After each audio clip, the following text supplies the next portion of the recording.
do want to bring you some breaking news that we have had in the last hour or so. Peter Mandelson's lawyers have said that his arrest was prompted by a baseless suggestion that he was planning to leave the country and take up permanent residence abroad.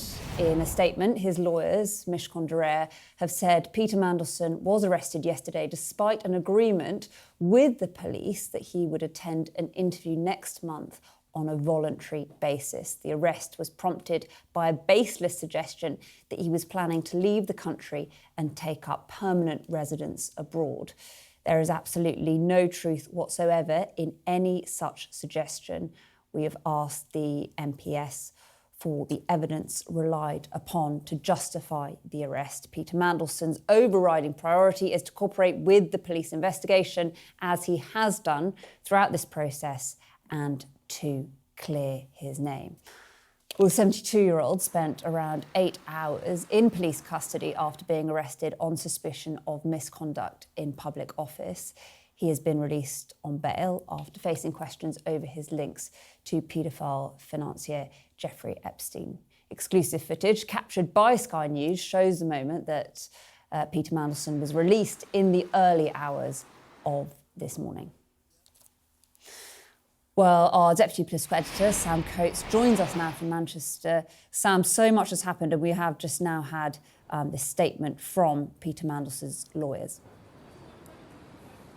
That's right, you've pretty much outlined every single fact available, Ali. The psychodrama continues here today. Was Peter Mandelson a flight risk? It appears that there was no arrest planned for Peter Mandelson. He was going to attend an interview in a couple of weeks' time in order to discuss the investigation. But on Monday morning, the Metropolitan Police received information that Peter Mandelson might flee to the British Virgin Islands, and they decided at that point to arrest him, and the rest we saw play out in the last 24 hours. I think Peter Mandelson has been telling friends of his shock. He says the idea that he would leave the country permanently without his family, without his dog, without his husband is of course baseless.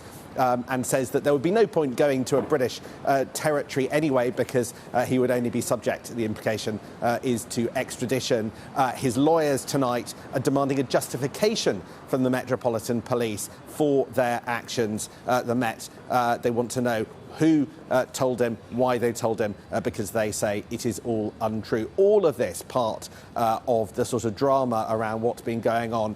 We thought that something was up because, unlike Andrew Mountbatten Windsor, Lord Mandelson, Peter Mandelson, had been bailed along with that arrest, suggesting that he might even have to give up his passport. That discrepancy wasn't initially, there wasn't initially an answer for that, but this afternoon statements from Peter Mandelson's lawyers have revealed the true picture, but Peter Mandelson hitting back strongly, saying the only thing he wants to do is cooperate with the police and clear his name.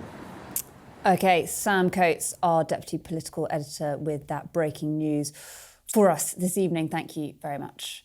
Well, I should say that today the Foreign Secretary has told Sky News that Peter Mandelson should never have been appointed. Yvette Cooper was speaking exclusively to our political editor, Beth Rigby.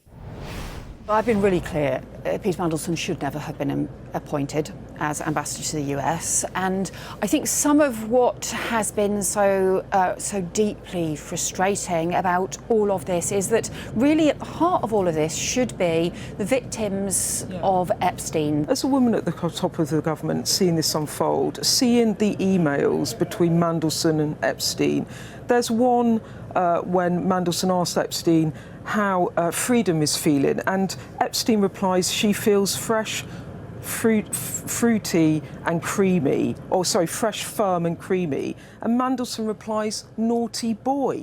I mean, how do you respond? That's just vile. I mean, it just makes me so angry. Look, I'm not going to cut across. There's a whole series of police investigations, a whole set of other things, but that makes me feel so angry. Well, this is the only on-the-record quote from Peter Mandelson that we have since the scandal began, and it is him talking about his relationship with Jeffrey Epstein. He said, "I was wrong to believe Epstein following his conviction and to continue my association with him afterwards. I apologise unequivocally for doing so to the women and girls who suffered." He has not publicly commented since the police investigation began, but we are reporting that he's previously, of course, denied any wrongdoing.